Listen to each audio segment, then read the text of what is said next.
ಪುರುಷೋತ್ತಮ ನಮ್ಮನ್ನ ಸೇರ್ಬಾರ್ದು ಅಂತ ಹೇಳಿ ಅವ್ರ ಮನೆಗೆ ಬೆಂಕಿ ಹಚ್ಚಿ ಅವನಿಗೆ ಕೊಲೆ ಮಾಡೋ ಪ್ರಯತ್ನ ಮಾಡಿದ್ರು. ಅದೇ ರೀತಿ ಮನಸ್ವಿನಿ ಮತ್ತೆ ಶಾರದತ್ತೆನೂ ಕಾಡದೇ ಇರ್ತಾರೆ ಅಂತ ಏನ್ ಗ್ಯಾರಂಟಿ? ಒಂದು ವಿಚಾರ ಮೈಂಡಲ್ಲಿ ಇಟ್ಕೊಳ್ಳಿ. ಈಗ ನಾನು ಶ್ರವಣ್ ಮಾವ ಎಲ್ರೂ ಶಾರದತ್ತೆನ ಮನಸ್ವಿನ ಹೇಗೆ ಹುಡುಕ್ತಾ ಇದೀವೋ ಅವರಿಬ್ರು ನಮ್ಮನೆ ಸೇರ್ಬೇಕು ಅಂತ ಪ್ರಯತ್ನ ಪಡ್ತಿರ್ಬೋದಲ್ವಾ? Just imagine. ಇದು ನಮ್ ಪ್ರೈವೇಟ್ ವಿಚಾರ.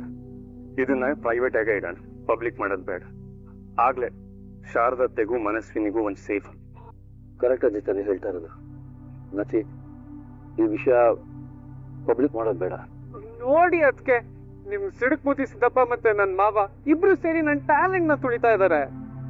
ಹೇಳಿಸದನ ಸರ ಒಂದು ದೊಡ್ಡ ಪ್ರಾಬ್ಲಮ್ ಆಗ್ಬಿಡತ್ರಿ ಸರ್. ಪ್ರಾಬ್ಲಮ್ ಏನದು? ಅದು ನಿಮ್ ಮನಿ ಡಾನ್ ಅಶ್ವಿನಿ ಇದ್ರಲ್ಲ ಸರ್, ಅವ್ರು ಲಾಕಪ್ ಇಂದ ತಪ್ಪಿಸ್ಕೊಂಡ್ಬಿಟ್ಟಾರ ಸರ್. ಅಶ್ವಿನಿ ತಪ್ಪಿಸ್ಕೊಂಡ್ಲ? ಹೇಗ್ ತಪ್ಪಿಸ್ಕೊಂಡ್ಲವಳು?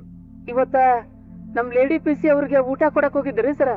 ಹೊರಗ್ ಬಂದು ವಾಶ್ರೂಮ್ಗೆ ಹೋಗ್ತೇನೆ ಅಂತ ಹೇಳಿ ನಮ್ ಲೇಡಿ ಪಿಸಿನ ತಳ್ಳಿ ಎಸ್ಕೇಪ್ ಆಗ್ಬಿಟ್ಟಾರ ನೋಡ್ರಿ ಸರ್. ಹೋಗಿಲ್ಲದ್ರು ಅಲ್ಲ, ಇದು ಕೆಲಸ ಮಾಡೋ ಹುಟ್ಟ ನೀವು? ಒಂದ್ ಸೆನ್ಸ್ ಬೇಡ? ಒಬ್ಬ ಕ್ರಿಮಿನಲ್ ನ ಹೆಂಗ್ ಹ್ಯಾಂಡಲ್ ಮಾಡ್ಬೇಕು ಅಂತ ಸೆಲ್ಲಲ್ಲಿ ಇಮಿಡಿಯೇಟ್ ಆಗಿ ಅಶ್ವಿನಿ ಫೋಟೋಸ್ ನ ಫ್ಲಾಶ್ ಮಾಡಿಸಿ ಪೊಲೀಸ್ ಡಿಪಾರ್ಟ್ಮೆಂಟ್ಗೆ, ಟ್ರಾಫಿಕ್ ಪೊಲೀಸ್ಗೆ ಇವಾಗಲೇ ವಿಷಯ ಮುಗಿಸಿ. ಹಾಗೆ ನಮ್ ಇನ್ಫಾರ್ಮರ್ಗಳನ್ನೆಲ್ಲ ಅಲರ್ಟ್ ಮಾಡಿ ಆದಷ್ಟು ಬೇಗ ಅಶ್ವಿನಿ ಎಲ್ಲೇ ಇತ್ತು ಅಂದ್ರೂ ಹುಡುಕಿ ಅವಳನ್ನ ಸ್ಟೇಷನ್ ಒಳಗಡೆ ತಗೊಂಡ್ಬರ್ಬೇಕು ನೀವು. ಅರ್ಥ ಆಗ್ತಿದ್ಯಾ? ಅಂಡ್ ಇನ್ನೊಂದು, ನಮ್ ಸ್ಟೇಷನ್ 2 ಕಿಲೋಮೀಟರ್ ರೇಡಿಯಸ್ ಅಲ್ಲಿ ಇವಾಗಲೇ ಸರ್ಚ್ ಮಾಡಿ. ನೀವು ಇದ್ರ ಬಗ್ಗೆ ಏನಾದ್ರು ಇನ್ಫಾರ್ಮೇಶನ್ ಬಂತು ಅಂದ್ರೆ ನಂಗೆ ಇಮಿಡಿಯೇಟ್ ಆಗಿ ಇನ್ಫಾರ್ಮ್ ಮಾಡಿ. ಅಂಡ್ ನಾನು ಈಗಲೇ ಹೊರಡ್ತಾ ಇದ್ದೀನಿ. ಆತ್ರಿ ಸರ್. ಓಕೆ. ಇಂಥ ಒಬ್ಬ ಕ್ರಿಮಿನಲ್ ಮಗಳು ಅಂತ ಹೇಳ್ಕೊಂಡು ಇಷ್ಟು ದಿನ ಮನೇಲೇ ಇದ್ಲಲ್ಲ, ಅಟ್ಲೀಸ್ಟ್ ಅವಳಿಂದಾದ್ರೂ ನನ್ನ ಶಾರದಾ ಮನಸ್ವಿನಿ ವಿಷಯ ಗೊತ್ತಾಗುತ್ತೆ ಅಂತ ನಾನು ಅನ್ಕೊಂಡಿದ್ದೆ. ಈಗ ನೋಡಿದ್ರೆ ಸ್ಟೇಷನ್ ಇಂದ ಎಸ್ಕೇಪ್ ಆಗ್ಬಿಟ್ಟಿದ್ದಾಳೆ. ಹೇಗಾದ್ರೂ ಮಾಡಿ ಅವಳನ್ನ ಹಿಡಿದಾಕ್ಲೇಬೇಕು. ಇದು ಬರೀ ಪೊಲೀಸ್ ಕೇಸ್ ಅಲ್ಲ, ನನ್ನ ಮನೆ ವಿಷಯ, ನನ್ನ ಹೆಂಡತಿ ಮಗಳಿಗೆ ಸಂಬಂಧಪಟ್ಟಿದ್ದು. ನಾನು ಕೆಲಸ ಮಾಡ್ತೀನಿ, ಅಜಿತ್ ಜೊತೆ ನಾನು ಸ್ಟೇಷನ್ಗೆ ಹೋಗ್ಬರ್ತೀನಿ. ಮಾವ, I am coming with you. ದೊಡ್ಡ ಸಾಹೇಬ್ರೆ, ನಾನು ಬರ್ತೀನಿ. ಸರಿ, ಅವ್ನು ಯೂನಿಫಾರ್ಮ್ ಹಾಕೊಂಡ್ ಬರೋಷ್ಟರಲ್ಲಿ ನಾವು ಆಚೆ ಹೋಗೋಣ. ಅಲ್ಲ, ನಾನು ಈ ಅಶ್ವಿನಿಗೆ ಬೇಲ್ ಕೊಡಿಸ್ಬೇಕು ಅಂತಿದ್ದೀನಿ. ಈ ದಡ್ಡಿ ಯಾಕೆ ಈ ರೀತಿ ಎಸ್ಕೇಪ್ ಆಗಿ ಕೇಸ್ನ ಇನ್ನೂ ಕಾಂಪ್ಲಿಕೇಟ್ ಮಾಡಿದಾಳೆ? ನಾನು ಇವ್ರ ಜೊತೆ ಹೋಗಿ ಪ್ರಾಬ್ಲಮ್ ನನ್ನನ್ನು ಸುತ್ಕೊಳ್ದಿರೋ ತರ ನೋಡ್ಕೋಬೇಕು.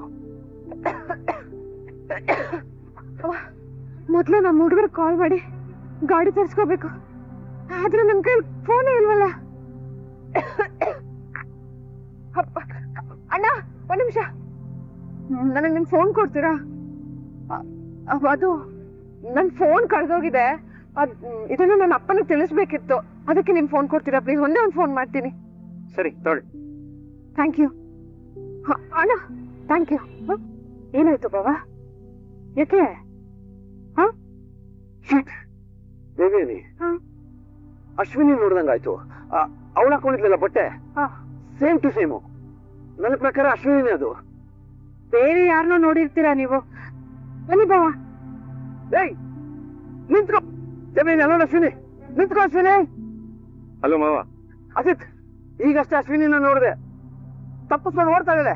ಬೇಗ ಬನ್ನಿ ನೀವನು. ಲೈವ್ ಲೊಕೇಶನ್ ಕಳ್ಸಿನಿ. ಇಮಿಡಿಯೇಟ್ ಆಗಿ ಕಳಿಸಿ, ನಾನು ಅಲ್ಲಿಗೆ ಬರ್ತೀನಿ. ಹಾಗೆ ಅವಳನ್ನ ನೀವು ಫಾಲೋ ಮಾಡ್ತಾ ಇರಿ. ಯಾವುದೇ ಕಾರಣಕ್ಕೂ ಅವಳು ಇವತ್ತು ಮಿಸ್ ಆಗ್ಬಾರ್ದು. ಅವಳನ್ನ ಹಿಡಿಬೇಕು. ಬಾ ದೇವೇನ್.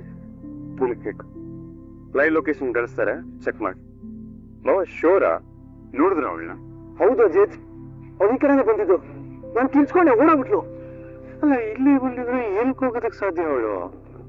ಮಾವ, ಅಶ್ವಿನಿ, ಒಳ್ಳೆ ಮಾತಲ್ಲಿ ಕೆಳಗಡೆ ಬಾ. ಹೇಳಿದ ಕೇಸ್ ಅಲ್ವಾ?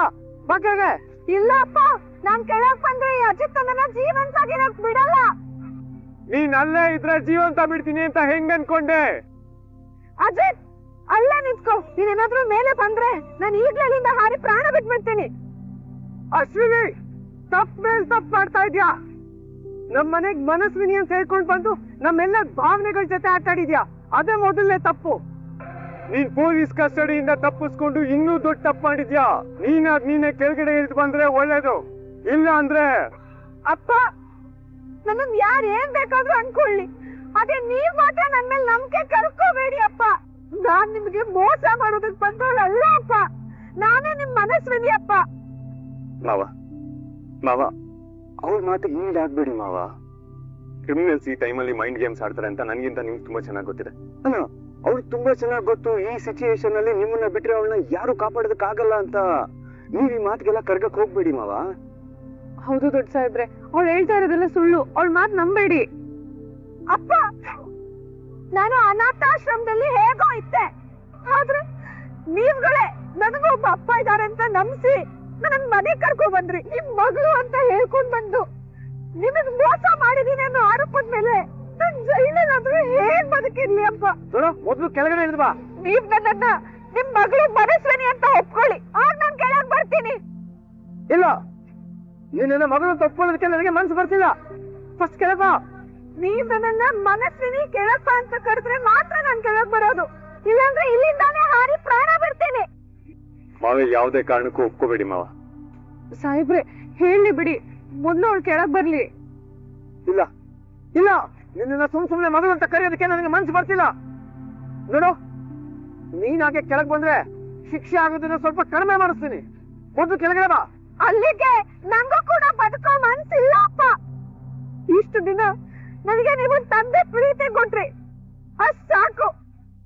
ಈಗ ನಿಮ್ ಕಣ್ ಮುಂದನೆ ನಾನು ಹಾರಿ ನನ್ ಪ್ರಾಣ ಬಿಟ್ಟು ಬರ್ತೀನಿ. ಅಶ್ವಿನಿ, ನನ್ ಮಾತ್ ಕೇಳು. ಸ್ಟುಪಿಡ್ ಆಗಿ ಬಿಹೇವ್ ಮಾಡಬೇಡ. ಫಸ್ಟ್ ಕೆಳಗಿಳಿದ್ ಬಾ. ಐಮ್ ಸಾರಿ ಅಪ್ಪ. ಬಾಯ್ ಅಪ್ಪ. ದೇವಿ ರೇಖಾ, ನೀವಾದ್ರೂ ಹೇಳಿ. ಹೌದಾ? ಹಾ ಸರಿ, ನಾನು ಹೇಳ್ತೀನಿ. ಆಯ್ತು ಅಮ್ಮ, ಅಶ್ವಿನಿ ಸಿಕ್ಕಾಕೊಂಡ್ಲಂತೆ.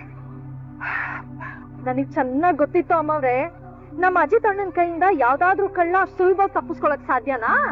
ನೀವ್ ಹೇಳೋದೇನೋ ಸರಿ ಪಲ್ಲವಿ, ಆದ್ರೆ ಈಗ್ಲೂ ಅವಳು ನಾನೇ ಮನಸ್ವಿನಿ, ನೀವ್ ಯಾರು ನನ್ನ ನಂಬ್ತಿಲ್ಲ ಅಲ್ವಾ? ಸರಿ, ನಾನ್ ಬದುಕಿರಲ್ಲ, ಸತ್ ಹೋಗ್ತೀನಿ ಅಂತ ಹೇಳಿ ಎತ್ತರ ಜಾಗದಿಂದ ಕೆಳಕ್ ಬಿದ್ದಿದ್ದಾಳಂತೆ. ನಮ್ಮ ಅಜಿತ್ ಅವಳನ್ನ ಹಾಸ್ಪಿಟಲ್ ಸೇರಿಸಿದಾನಂತೆ. ಅಷ್ಟು ಎತ್ತರದಿಂದ ಬಿದ್ದಿದ್ದಾಳಂದ್ರೆ ಸೀರಿಯಸ್ ಇಂಜುರಿನೇ ಆಗಿರತ್ತೆ. ಅಮ್ಮ, ದೇವಿಯಾನಿ, ಅಜಿತ್ ಎಲ್ರೂ ಅಲ್ಲೇ ಇದ್ದಾರೆ. ನಾನು ರಾಮು ಹೋಗ್ಬಿಟ್ ಬರ್ತೀವಮ್ಮ. ಬೇಕಾಗಿಲ್ಲ, ನೀವ್ ಯಾರು ಹೋಗೋದ್ ಬೇಕಾಗಿಲ್ಲ. ಅವಳು ನಮ್ ಮನಸ್ವಿನಿ ಅಲ್ಲ, ಒಬ್ಳು ವಂಚಕಿ. ಆ ವಂಚಕಿನ ನೋಡಕ್ಕೆ ನೀವ್ ಯಾಕೆ ಹೋಗ್ಬೇಕು? ಅಮ್ಮ, ಅದೆಲ್ಲ ಸರಿ ಅಮ್ಮ, ಆದ್ರೆ ಮಾನವೀಯತೆ ದೃಷ್ಟಿಯಿಂದನಾದ್ರೂ ಹೋಗಿ ನೋಡ್ಬೇಕಲ್ವಾ? ಸಂಗೀತ, ಅತ್ತೆ ಅದು ಸರಿ ಇದೆ. ಅವಳು ನಮ್ ಜೊತೆ ಅಷ್ಟು ಕೆಟ್ಟದಾಗಿ ನಡ್ಕೊಂಡಿದ್ದಾಳಂದ್ರೆ ಇನ್ನು ನಾವು ಅವಳಿಗೆ ಮಾನವೀಯತೆ ತೋರ್ಸೋದ್ಲ ಅರ್ಥನೇ ಇಲ್ಲ.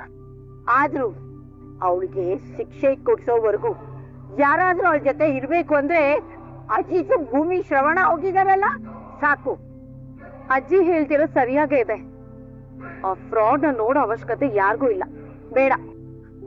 ಹಾ, ಹೊರಡ್ತಾ ಇದ್ದೀನಿ ಅಮ್ಮ. ನಾನ್ ನನ್ ಗಂಡನ ಮನೆಗೆ ಹೊರಡ್ತಿದ್ದೀನಿ. ಒಳ್ಳೇದಲ್ಲಿ ಹೋಗ್ಬಿಟ್ ಬಾ.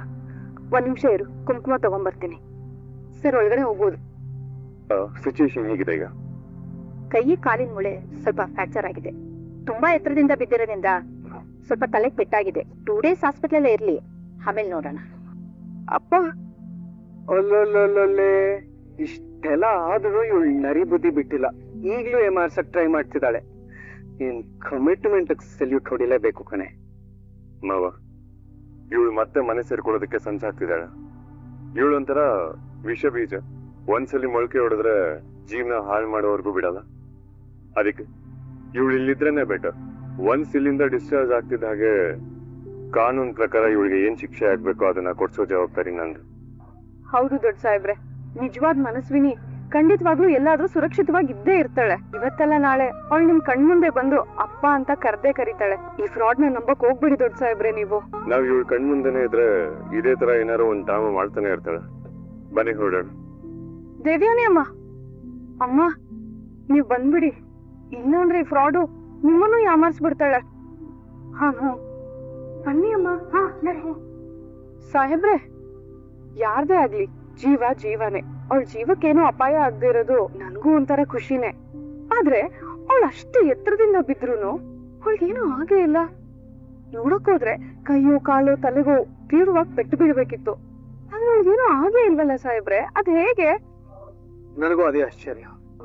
ಅಲ್ಲಿಗೆ ನಿಜವಾಗ್ಲೂ ಸಾಯ್ಬೇಕು ಅಂತ ಹಾರಿರೋದಲ್ಲ, ಸಾಯ್ತೀನಿ ಅಂತ ನಮ್ನ ಹೆದರ್ಸೋಕೆ ಮಾಡಿರೋ ನಾಟಕ ಅನ್ಸುತ್ತೆ ಅಲ್ವಾ bro? I don't think natural. ನಂಗೆ ಆತರ ಅನ್ನಿಸ್ತಿಲ್ಲ. ಯಾಕಂತ ಹೇಳಿದ್ರೆ ಪ್ರಾಕ್ಟಿಕಲ್ ಆಗಿ ಯಾರು ಆತರ ಮಾಡೋದಕ್ಕೆ ಆಗಲ್ಲ. ಅಂಡ್ ನನ್ಗೆ ಇದನ್ನೆಲ್ಲ ನೋಡ್ತು ಅಂತ ಹೇಳಿದ್ರೆ ಒಂದೇ ಅನ್ನಿಸ್ತಾ ಇರೋದು, ಅಶ್ವಿನ್ ಇದು ಪ್ಯೂರ್ ಲಕ್ ಅಂತ.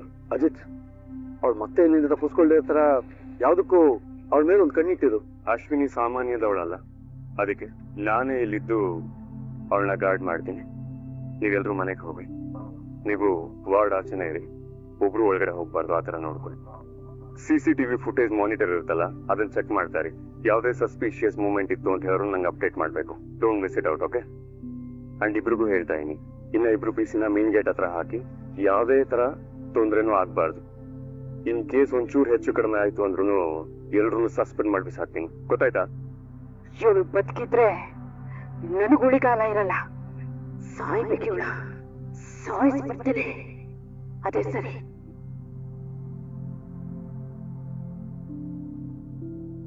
ಅಶ್ವಿನಿ, ಹೇಗಿದೆಯಾ? ನಾನು ನಿನ್ನನ್ನು ಬೇಲ್ ಮೇಲೆ ಬಿಡಿಸ್ಬೇಕು ಅಂತ ಟ್ರೈ ಮಾಡ್ತಾ ಇದ್ದೀನಿ.